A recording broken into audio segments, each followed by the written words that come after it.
Bimo terdiam, melamun, dan menatap kosong ke arah depan. Bayang tentang pertemuannya dengan Jenny kembali berputar begitu saja dalam benaknya.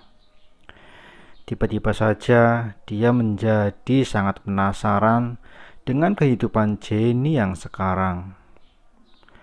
Bimo langsung mengambil ponsel yang sedari tadi tergeletak di atas meja untuk menghubungi seseorang di seberang sana.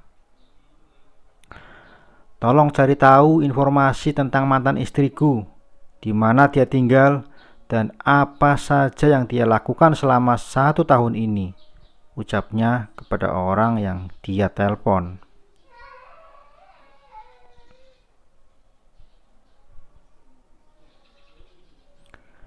Bella mengejapkan mata saat merasakan silau cahaya yang menghangatkan menerpa wajahnya melalui sela-sela kaca jendela.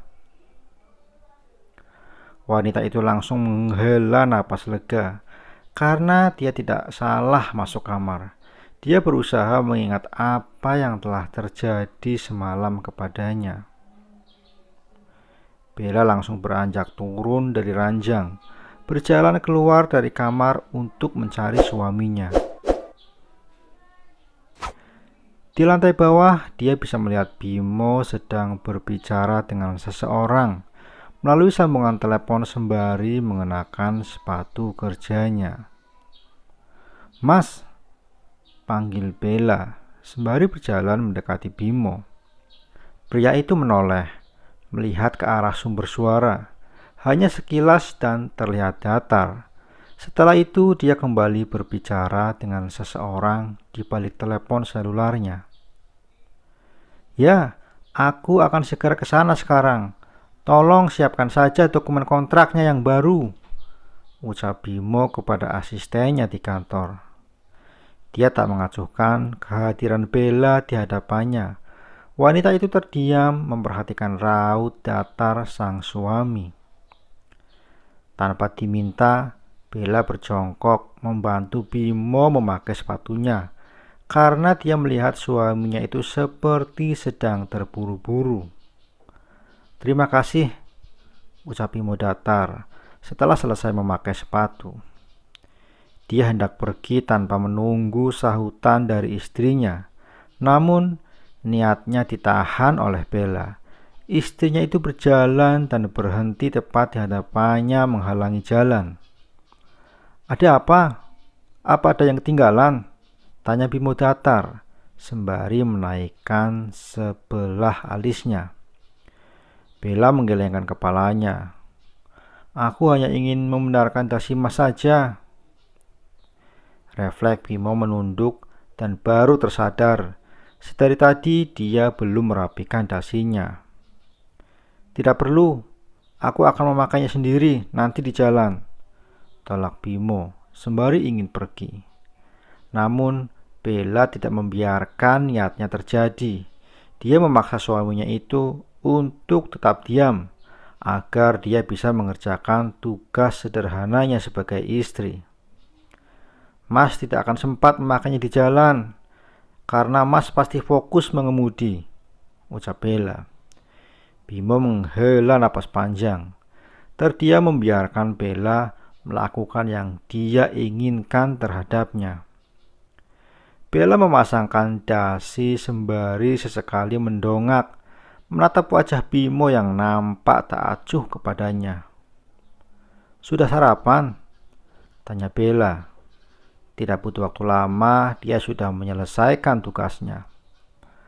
"Aku akan sarapan di kantor," jawab Bimo datar. "Aku pergi dulu," sambungnya lagi. Dia pergi begitu saja, tanpa mempedulikan Bella yang masih bergeming di tempatnya sembari menatap sendu kepergiannya. Tanpa sadar, jemari Bella mengepal meremas ujung pakaian yang dikenakannya.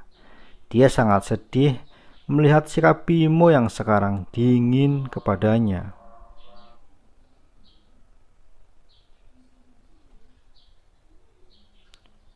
Suara ketukan pintu terdengar saat Bimo sedang fokus menatap layar laptop di hadapannya.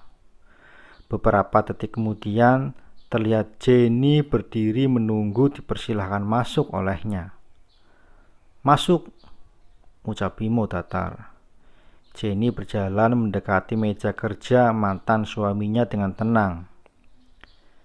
"Ini laporan hasil meeting kemarin.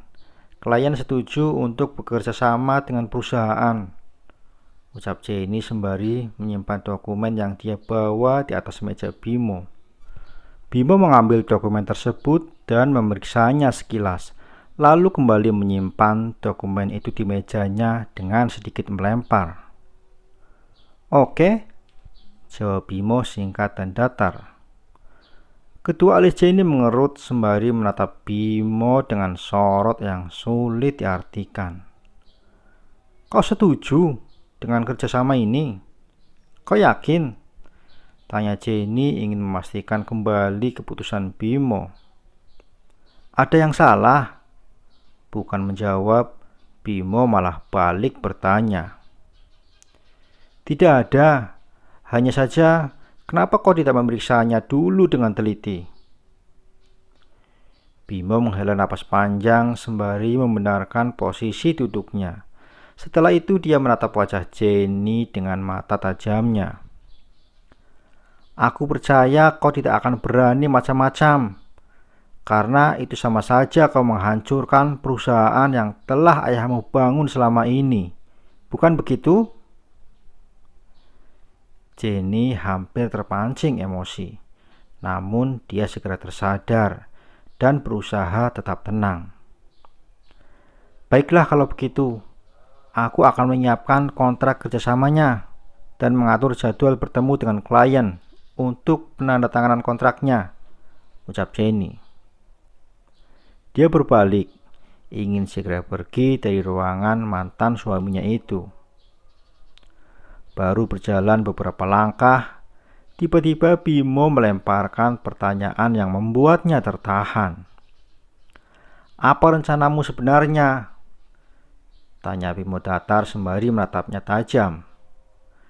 Bimo beranjak dari duduknya, berjalan dan berdiri sembari bersandar di meja kerja dengan kedua tangan yang dia masukkan ke dalam saku celana.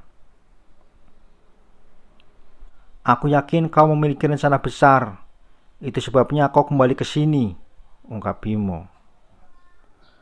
Mendengar itu, barulah Jenny mengerti ke arah mana pembicaraan yang dibahas Bimo sekarang. "Apa kau berniat ingin mengambil lagi perusahaan ini dariku?" tanya Bimo sinis dan penuh penekanan. Jenny menatap Bimo, memperhatikan perubahan raut wajahnya sekilas sebelum menjawab pertanyaan Bimo. "Kalau itu benar, terus kamu mau apa?" Kedua sudut bibir Jenny tertarik ke atas, mengulas senyum tipis nan sinis. Jenny melihat mantan suaminya itu mengangguk-angguk tenang, menanggapi perkataannya baru saja. "Jika seperti itu niatmu, aku sarankan untuk mengurungkannya, karena aku pastikan kau tidak akan pernah berhasil," jawab Bimo percaya diri. "Istrimu juga berkata seperti itu kemarin. Nampaknya kalian sedang ketakutan sekarang, karena aku sudah kembali," ujar Jenny tenang dan penuh percaya diri. Seketika itu, kedua bola mata Bimo membelalak, tak percaya dengan jawaban dari Jenny yang begitu percaya diri. Ekspresi wajah itu justru membuat Jenny merasa senang. Dia berhasil menggertak lawan hanya dengan gerakan kecilnya. "Kau!" Suara Bimo tertahan dengan jari telunjuk mengarah ke arah Jenny diiringi tatapan yang sangat tajam. Jenny tersenyum sinis. Setelah itu dia pergi meninggalkan mantan suaminya tanpa sepatah kata pun. Meninggalkan suaminya yang masih penasaran dengan jawaban telak darinya. "Permisi Pak Bimo," Suara seorang pria tiba-tiba mengagetkan Bimo. Dia segera menyuruh pria itu masuk. "Pak, saya sudah mendapatkan informasi yang Pak Bimo inginkan," ucap pria itu sembari memberikan amplop berwarna coklat kepada bosnya. "Mantan istri Anda selama ini tinggal di Bekasi dan baru kembali ke Jakarta bulan lalu bersama tunangannya," pria itu mencoba menjelaskan. "Beberapa bulan yang lalu, Nona Jenny melahirkan seorang bayi laki-laki," lanjutnya kemudian. Kepala Bimo mengangguk-angguk mendengar kabar tersebut. Otaknya seketika berpikir keras, anak siapa yang Jenny lahirkan, sementara dirinya baru bertunangan. "Hanya itu saja informasi yang saya dapatkan, Pak," ucap pria itu sembari tertunduk segan kepada bosnya. "Oke, kau boleh kembali ke ruanganmu." Sepeninggal sang asisten, Bimo termenung sendiri sembari melihat beberapa lembar foto Jenny yang diambil secara diam-diam. Sedetik kemudian, Bimo teringat apa yang Jenny katakan sebelum mereka bercerai. "Aku sedang mengandung anakmu, Bimo." "Mungkinkah anak itu benar-benar anakku?" gumamnya.